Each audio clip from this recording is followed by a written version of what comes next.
Se realizó en la Argentina el primer implante de una válvula del corazón de forma ambulatoria. El innovador procedimiento se llevó a cabo en el ICBA, Instituto Cardiovascular, y el paciente pudo retomar su ritmo de vida habitual a las pocas horas. El aumento de la expectativa de vida trae aparejado un crecimiento en el número de casos de estenosis aórtica severa. Vamos a hablar de este tema con el doctor Pablo Lamelas, cardiólogo, sobre este innovador, ¿no?, fórmula de trasplante en forma ambulatoria, el implante, bien dicho, de la válvula del corazón. Doctor, bienvenido, ¿cómo le va? Muy buenas tardes.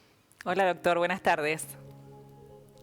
¿Qué tal? Hola, Ezequiel, hola, Julieta, ¿todo bien? Muy bien, me alegro, bueno. me alegro. A ver, ¿en qué consistió este procedimiento que se hizo por primera vez en nuestro país? ¿Qué significa para nuestro país? En principio, decir que lo que hicimos fue un reemplazo de válvula aórtica, que es la válvula del corazón, no sé si es la más importante, pero la más frecuentemente comprometida en los pacientes adultos, de manera ambulatoria. ¿Qué significa? El paciente nunca se internó. Ajá. Es como haberse hecho una cirugía menor de ojo, pero en este caso cambiamos una válvula del corazón. Y esto lo hacemos con corazón latiendo, mientras el paciente está despierto acostado en una camilla. Este tipo de procedimiento en sí ya se hace una década en el Instituto Cardiovascular de Buenos Aires. Lo que logramos hacer esta vez es hacerlo de manera ambulatoria.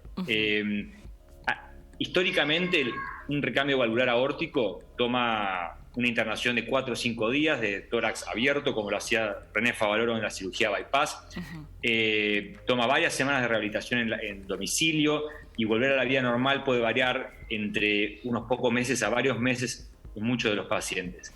En pacientes añosos, que superan los 75 años, todo este tipo de morbilidad que genera la cirugía cardíaca es un poco indeseable para el paciente, comparado a un paciente más joven que lo puede tolerar mejor. Por lo tanto, este tipo de intervenciones las priorizamos para pacientes adultos. Y ahora que podemos hacerla de manera ambulatoria, más atractiva aún para los pacientes.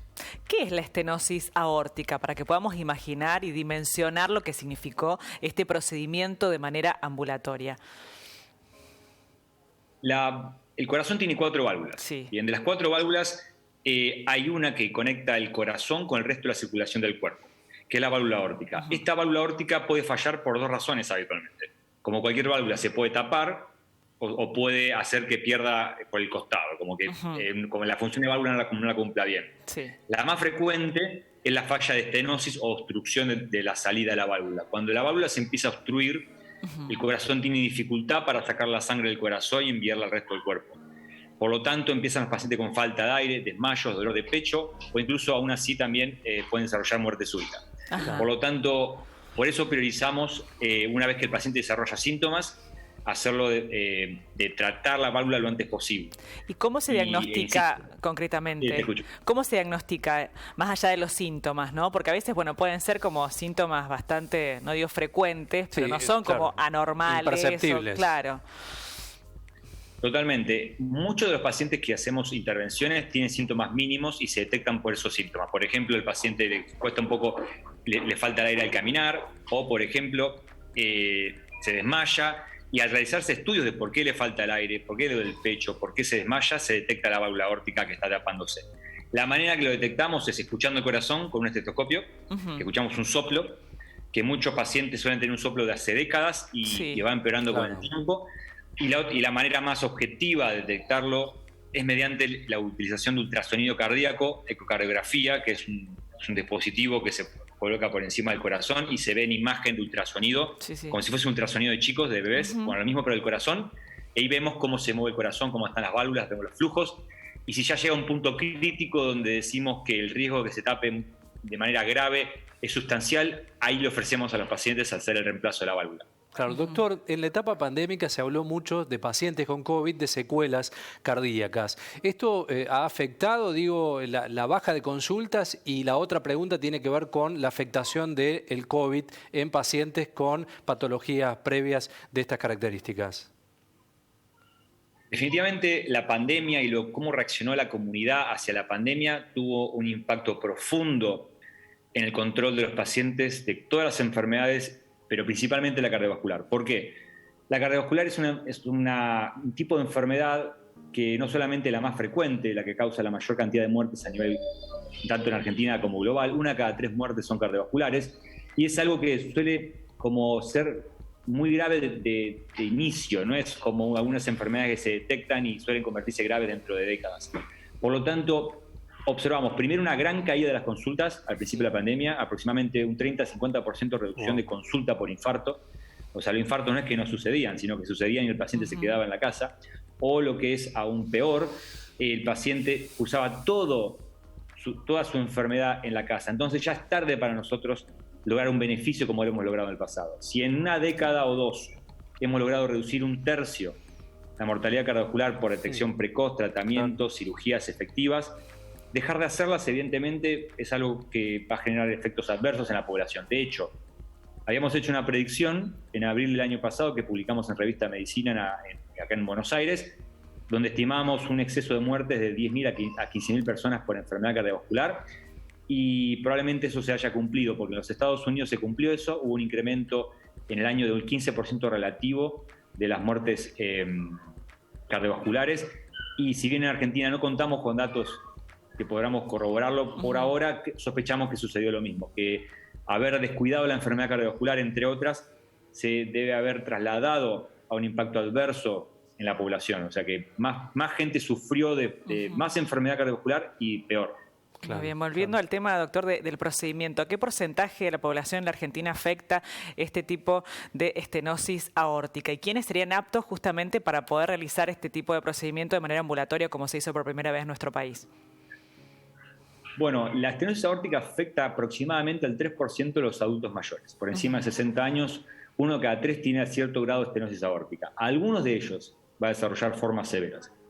Y los que desarrollan formas severas, a una proporción que te diría que hoy en día estamos en 1 de cada 3, pero más llegando al 2/3 en los próximos años, se le ofrece por catéteres el reemplazo de la válvula aórtica. ¿A quién le ofrecemos por catéteres? A los pacientes más añosos o los que tienen más factores de riesgo para una cirugía cardíaca.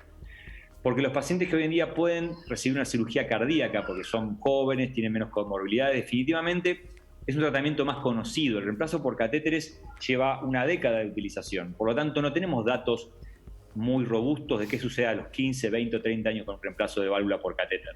Sí los tenemos en cirugía convencional. Por lo tanto, si bien el mundo está ya virando hacia utilización de TAVI en poblaciones cada vez más jóvenes, definitivamente eso en Argentina va a tomar más tiempo. No solamente por un tema de acceso, sino también por experiencia de los teams en general en Latinoamérica para desarrollar esta técnica. En el instituto estaremos haciendo unos 100 reemplazos por año y cada vez hacemos pacientes más jóvenes y de menos riesgo de cirugía cardíaca. Claro, total. Muy bien. Y como profesional, ¿qué significa haber sido parte de este primer procedimiento por primera vez en nuestro país, ¿no? Que es la esperanza para muchos tantos pacientes, claro, ¿no? y ambulatorio, ¿no? Sí. Claro, exactamente. La verdad, en lo personal es muy... hacer este procedimiento que se llama TAVI es muy gratificante con los pacientes. Los pacientes se van a la casa, que en general al día siguiente, la mayoría de los pacientes, y algunos pacientes 2 días, y cuando me ven en consultorio la semana siguiente, muchos de ellos lloran de lo agradecido que están de haber tenido una cirugía mínimamente invasiva, que a un paciente decirle que necesita una cirugía de corazón es como algo, es un antes y un después en la vida de un paciente, tener que operarse de corazón. Y hacerlo de manera mínimamente invasiva no tiene precio para estos adultos mayores ni hablar. Y hacerlo de alta el mismo día, tuve una sorpresa, que es que a los pacientes que les ofrezco este procedimiento, no siempre están tan contentos de irse de alta el mismo día, prefieren quedarse por las dudas. Pues claro. Pero la verdad que hace 15, 20 años, todas las angioplastias coronarias que hacemos hoy en día, a través de la muñeca hasta el corazón para abrir obstrucciones, todas se quedaban 1 o 2 días internados. Hoy en día es impensado hacer una angioplastia coronaria y dejarlo internado un día. Se van todos el mismo día y nadie lo pone en cuestión, pero creo que tiene que ver con un poco de inercia de lo que estamos acostumbrados a hacer, pero a medida que pasa el tiempo, apuesto a que esto va cambiando la mentalidad de la gente, aceptando los procedimientos mínimamente invasivos como tratamientos efectivos y seguros, y a medida que pase el tiempo vamos a ir externando más pacientes el mismo día, no tengo dudas. Sí, que la pandemia de alguna manera ha contribuido positivamente para esto, para externar mucho más rápido. Felicitaciones a todo el equipo por gran trabajo, doctor. El reconocimiento, ¿no? A esta gran tarea que han desarrollado. Les agradezco mucho. Ahora termino mi semana de vacaciones y vuelvo a Buenos Aires a seguir haciendo todo. Bueno, felices vacaciones entonces. Por favor, y gracias por el tiempo. Adiós. No, por favor, saludos. Hasta luego.